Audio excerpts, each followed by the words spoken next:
So yan mga kalisgaw, ang daming kalat oh. Pinabayaan nila yung mga kalat nila doon sa mga naligo. Yan, ang daming kalat. Yan. Dapat sana yung mga gumagamit dito, yan oh, dumumi na mga kalisgaw. Hindi na gaya ng dati na malinis to. Meron pang mga diaper ng bata.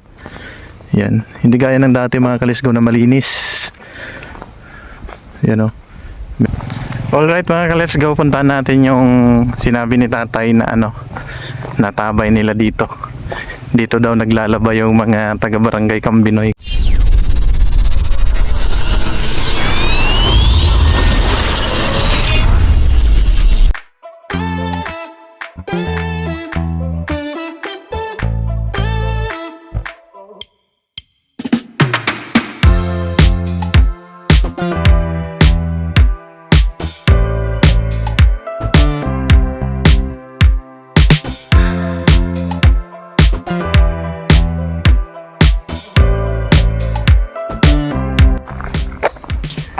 Bisitahin natin ulit mga kaletsgaw ang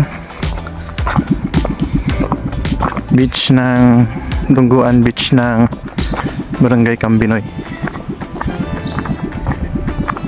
Tingnan natin yung pagbabago. Yan o. Shout out yung mga followers natin dito. Ngayon to tayo. Video lang. Nag-vlog.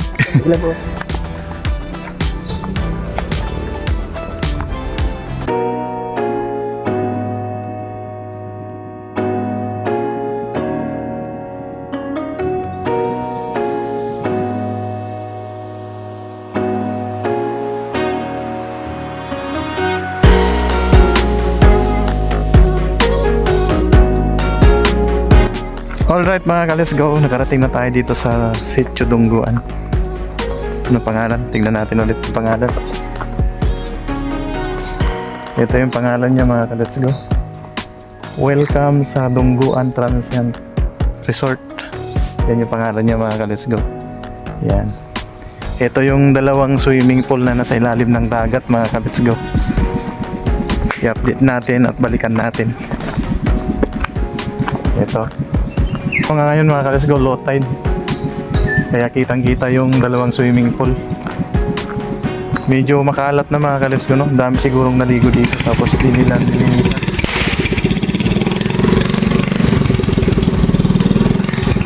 I-montage na lang natin mga ka-let's go para makita natin yung view. Let's go.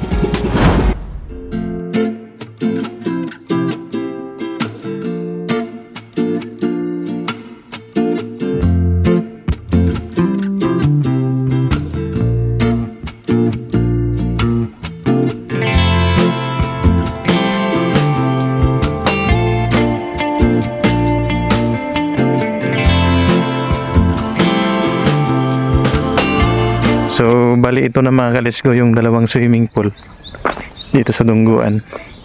Yan, low tide siya mga ka-let's-go. Yan, di ko alam kung low tide ba to o high tide. Kasi kapag ka high tide siya, umaabot doon sa pinakagilid. Pero ngayon hanggang dito lang sa swimming pool nila. Yan, ito kasi mga ka-let's-go, itong tubig na to, itong swimming pool na to, merong lumalabas doon na tubig tabang. Kaya kapag ka nag-high tide, naghahalo yung tubig maalat tapos tubig tabang. Yan. Yan tubig mix na ngayon yan mga ka-let's-go. Meron pang malilit na isda. Medyo makalat lang ngayon mga ka-let's-go, laki na ng pinagbago, no. Yan, no. Yung mga naligo hindi nila nilinisan. Shout out dun sa mga naliligo dito, sana linisan nyo pagkatapos nyo gamitin dito. Linisan nyo yung mga kalat nyo, itapon nyo yung mga kalat nyo kasi medyo dumumi na. Yan o. Ito yung pangalawang swimming pool ng Dungguan. Yan. Na siya? Lumubog na dahil sa tubig dagat. Merong isda na namatay. Tingnan na natin sa bandang gawidon mga ka-let's go.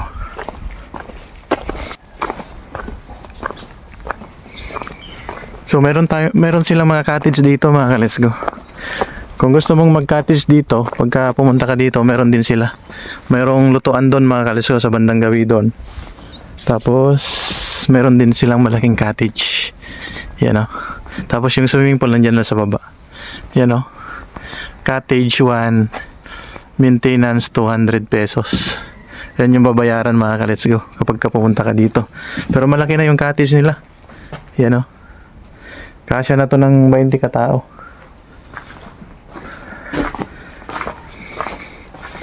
Yan na ikalawang swimming pool mga ka-let's go. Tapos yung nauna kanina yon, tapos ikalawa ito.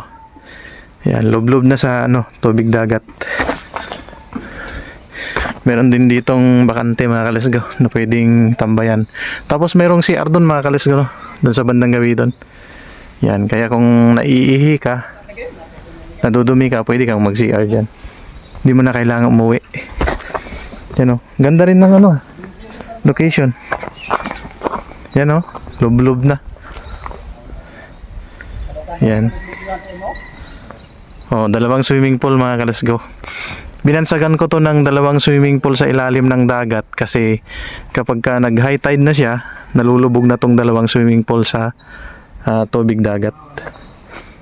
Kaya ang ilalagay na naman natin na pamagat nito mga kalisko, dalawang swimming pool din sa ilalim ng dagat. Yan, bali ito mga kalisko, dungguan to ng Barangay Cambinoy. Sa nakikita nyo mga kalisko, ang daming mga bangka. Dito sila nagpa-parking kapag galing sila sa pumapalaot sila sa dagat. Yun, ang dami Yan. Sarap din magtampisaw dito mga kalesgo. Kasi mayroon siyang tubig dagat at tubig tabang. Yan malapit lang yung mga cottage.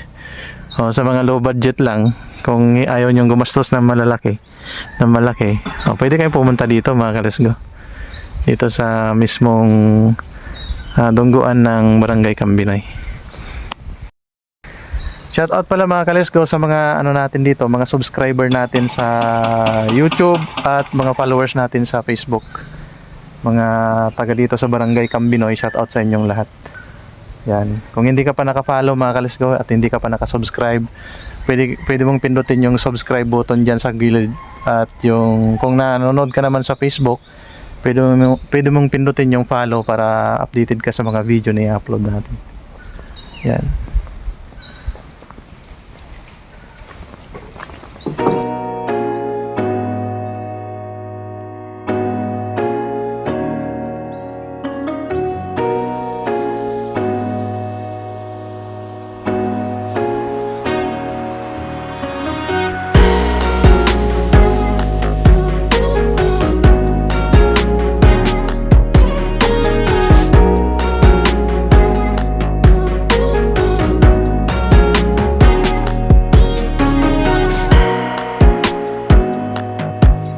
So yan mga kalisgo, ang daming kalat Pinabayaan nila yung mga kalat nila doon sa mga naligo. Yan, ang daming kalat. Yan. Dapat sana yung mga gumagamit dito, yan dumumi na mga kalisgo. Hindi na gaya ng dati na malinis to. Meron pang mga diaper ng bata. Yan. Hindi gaya ng dati mga kalisgo na malinis. Yan meron din doon. Hindi ko alam kung may mga dito, may nagtatrabaho na naglilinis dito mga kalisgo. Shout out doon sa mga naliligo dito na hindi naglilinis ng mga kalat nila. Yan daming kalat. Yan daming mga nagbalatan ng mga chichirya. Yun, dami pa doon. Yan. Sana naman kapag gamitin natin to mga kalisgo, huwag nating iwanan yung mga kalat natin para maging malinis. Kasi yung mga susunod, sila naman yung gagamit dito para maging malinis. Pananatilihin nating malinis para kaaya-aya sa lahat ng paningin ng mga tao.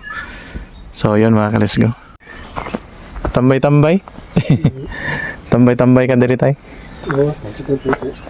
Morning dungguan Dungguan. Taga diri ka tay? Kambinoy. Kambinoy ka? Lami mo na itambayan diri kapag ka udto, di ba? Nga ka nang maliguan lagi, basta ka puno lagi din yung mga taga-bukid, taga-diin to. Paghaan sa sinawman. Diri. Limpyo man ang Limpyo. Kami may nakuha dyan, nagbuhat na rin.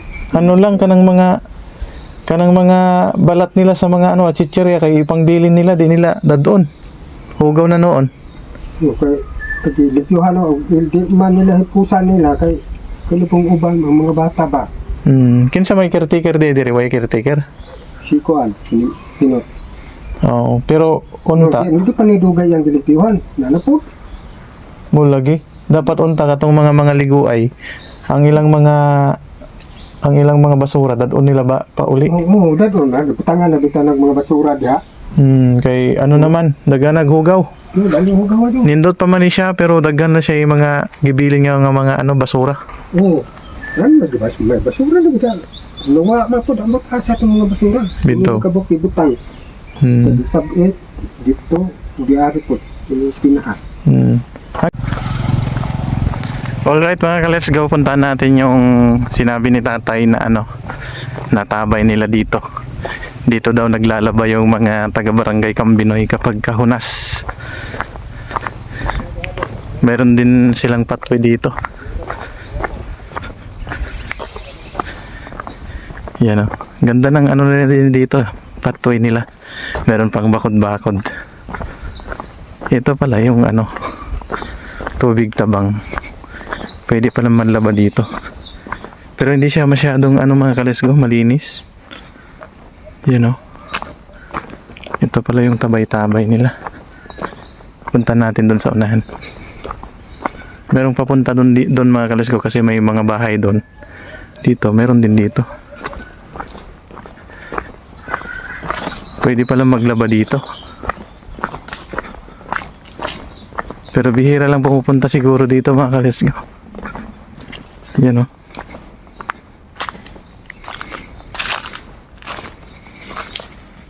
Yeah.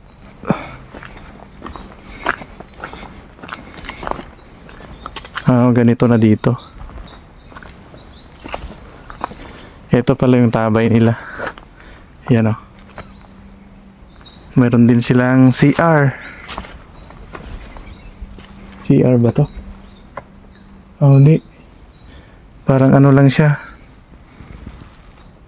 Parang banyo. Yan. Yung mga ano daw mga kalis ko, mga taga-barangay Kambinoy, kapag low tide na daw siya, low tide na daw, pupunta sila dito naglalaba. Yan, pwede maglaba. Pero parang wala nang pupunta dito kasi medyo malumot na. Pero okay naman dito mga kalis ko. Okay naman yung spot. Pero medyo marumi na lang. Shout out taga-barangay Kambinoy, Palumpong, Leyte. Yan.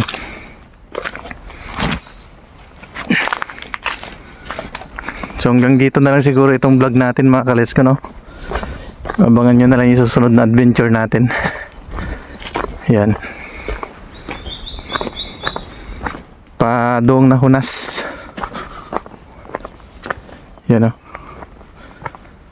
Papunta na tayo, pauwi na tayo mga kalis. So kita-kita tayo sa next vlog. Babush!